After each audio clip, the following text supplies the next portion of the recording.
Vous savez, s'ils ont fait des autopsies sur les condamnés à mort, c'est pas du tout pour faire des expériences. Non, non, non.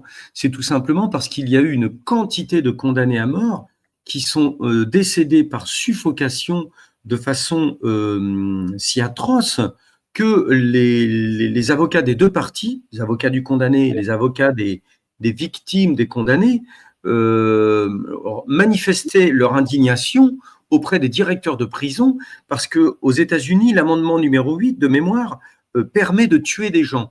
Mais le 8e amendement interdit de tuer des gens condamnés à mort dans la barbarie.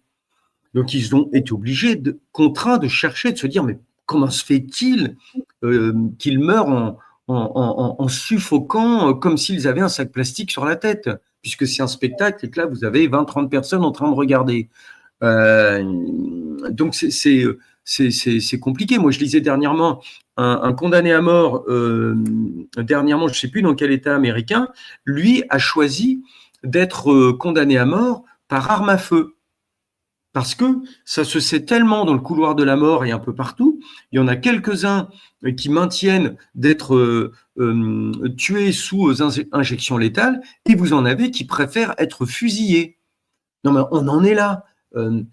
C'est compliqué, mais beaucoup d'experts ont creusé le sujet, et en France, eh bien, le sujet n'est pas creusé. Donc nous, on pose une question.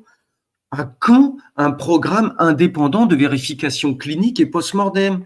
Et d'ailleurs, là, cette demoiselle-là, que l'on voit, elle, c'est une jeune femme qui a réussi à obtenir au Canada une autopsie sur sa maman euthanasiée, et elle a demandé des explications. Elle a demandé des explications.